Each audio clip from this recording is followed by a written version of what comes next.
Hello and welcome back to the channel. I hope you're having a good day. So today we're going to talk about some of my favorite things about the Steam Deck and maybe just a few little gripes thrown in at the end there. So the first thing that I really like about the Steam Deck is the size and the build of it. Now, it's a pretty chunky piece of kit, isn't it? It's quite big, and you might think that that's a bad thing, but I think it's not. I think it works out quite well. They've not made it too heavy. Valve have managed to get it in so it's not too heavy, and the size of it in general for me works really well because it means that I don't get cramped hands so much. Some of the smaller consoles like the Nintendo Switch, when I hold it up it's lighter, sure, but because it's smaller I get my hands cramped quite a lot, especially with extended play. And because the Steam Deck has the grips on the back so you can hold it properly, that really helps with that as well. In fact, with the Switch I bought a separate grip to put on there, which makes it more like the Steam Deck, although I did that before I got the Steam Deck. And so just generally I think the Steam Deck works really well for a longer gaming session. It's not too uncomfortable, it's not too heavy. I think it's kind of the perfect size and build for that. The next thing that I really like about the Steam Deck is that it was made by Valve, and that might sound silly, but let me explain what I mean. So Valve have taken this machine, and not only have they made it and they've put it out there for everybody, but they continue to support it in ways that I think are really, really good that I'm not sure you would get with other companies. So first of all, there's all sorts of amazing hardware support, and that starts from just a repair service. I had to send mine in for repairs. It wasn't even a big issue really, just the joystick was a bit clicky as I turned it round. I got in touch with Valve and they immediately sent me a shipping label to send it back. It did take a little while, it took about 2 weeks, but I got it back. It's worked perfectly ever since then. And I wouldn't even call that a major fault or a major issue or anything like that. It was still perfectly playable, but they fixed it right away for me, which is really good. But they've gone even further than that, haven't they? You can buy replaceable parts on iFixit. They made a teardown video so you can see exactly what it looks like inside, and if you want to make any repairs yourself, that option is sort of there. They're not going to penalize you for it. Some other devices, as soon as you open them up, you void the warranty, but Valve aren't like that. They sort of let you do whatever you want. The software is open, and you know that if it was made by another company, the software would be completely locked down. You wouldn't be able to put Windows on it or go into the Linux settings and change everything in there. But Valve are really open about that, and they let you do it. And then also the way they're optimizing the Steam library for the Steam Deck I think is really great. They're still working their way through various different games as I record this video, and new games are coming out all the time that are Steam Deck ready, which I think is amazing. Okay, the next thing that I really like about the Steam Deck is the community, and by that I mean, for example, you guys. So whenever I make a Steam Deck video and I'm talking about games I like or tips and tricks, things like that, you guys are always really eager to come into the comments and give advice to people who are looking for advice, recommend games that work really well. That kind of thing, that kind of community I think is amazing, and it's not there with every single games console or every single product out there on the market. There is a bit of an openness and a kind of like a welcome. You have a Steam Deck now, welcome to the community, and I think that's really amazing. Plus with websites like ProtonDB, where you can go, and it's sort of like a community built website where you can go and try and troubleshoot the game that you're trying to play if you're having some issues with it. I'd like to think that sort of attitude it starts with Valve, but the community definitely makes the Steam Deck a very friendly console to sort of be a part of the community for. Moving on then, so another thing that I really like about the Steam Deck is just a variety of control options that you have.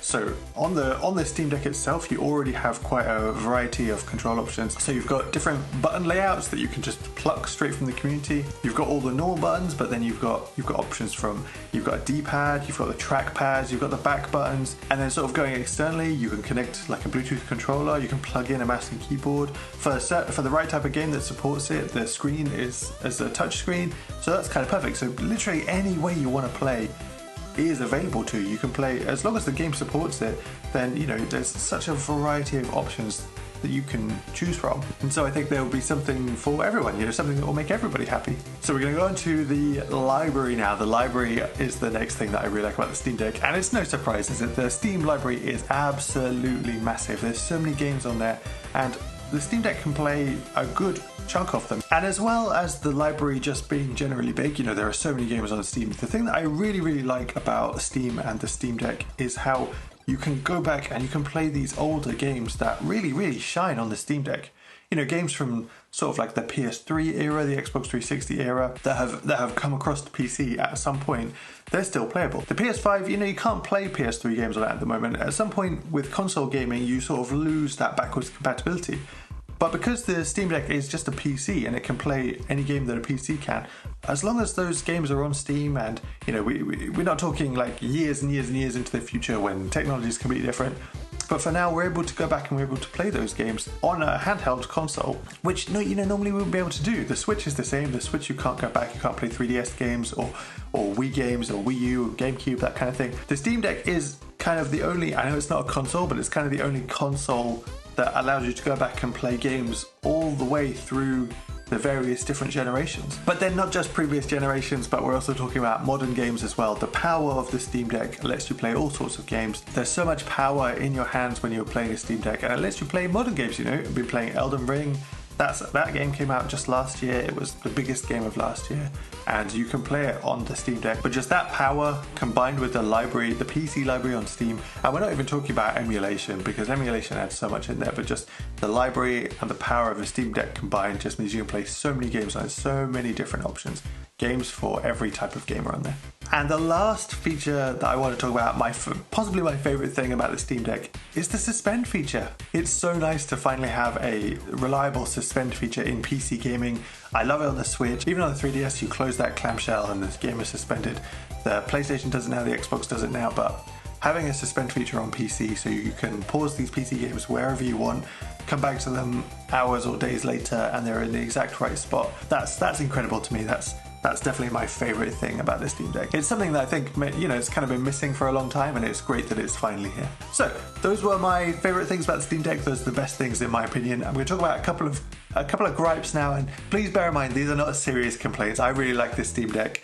These are not reasons not to buy the Steam Deck or anything like that. I think it's an amazing device. But no console or machine is perfect. These are just a few small things that either maybe they're not my favorite thing, or maybe they're things they could look at changing for the next one. So the first one is the size, and I know I said that size was a positive earlier in the video, and it is. I fully believe that. What I mean is, I do miss the days when handheld gaming was the size where you could take it around with you everywhere, like the Game Boy, like the DS, the 3DS, the PlayStation Vita.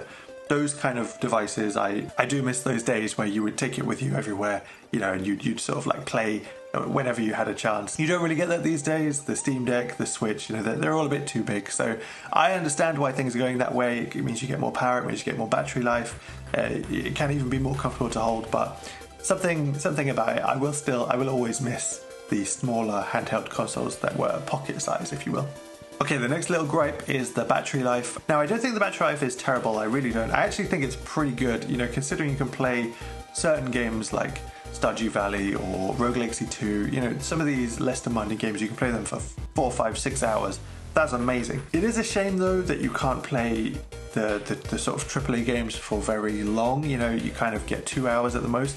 I completely understand it, and I don't really know what the solution to it is, because I understand that the more powerful the console is, the quicker it's going to burn through that battery, and similarly, the better looking a game is, the more demanding it's going to be. Again, the quicker it's going to burn through that battery. So I completely understand the way it is, and it's not a serious gripe. It's just maybe if Valve can find a way to get a better battery in the next one, or a bigger battery or something like that, without compromising the rest of it too much, then that would be incredible, I think. Even if all it adds is an extra half an hour or an hour or something like that, playing some of these bigger games like Spider-Man and Elden Ring, it's just a small thing really for me. Okay, so the screen, I actually do like the screen quite a lot. I think it's a good size. I think the resolution's fine. I don't think you need a sort of like a 1080p screen in a handheld or anything like that. I do kind of wish it was OLED. Well, I'm in two minds about it. When I play my Switch OLED, I really like the colors of that. I think it looks amazing. I go back to the Steam Deck afterwards and I kind of miss those colors. But then at the same time, I've just talked about the battery life and how I wish the battery life was a bit better. And I understand that an OLED screen would drain that battery life even more. So again, I understand why it is the way it is, but if it's at all possible to have an OLED screen in the next one without it affecting other things too much, then that would be great. Having those vivid colors come to life on the Steam Deck, I think would be incredible.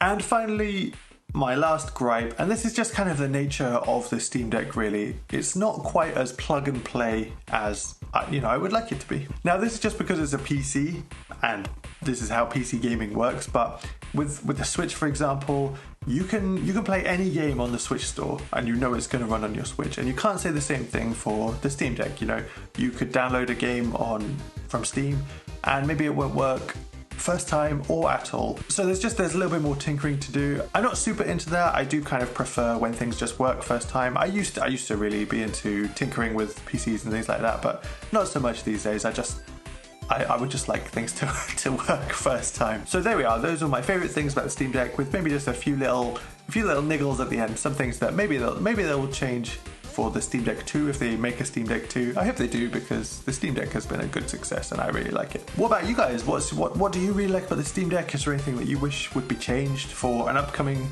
Steam Deck revision if they make one? If you like this and you want to see more Steam Deck videos, then click here. Thank you so much for watching and I will see you in the next video.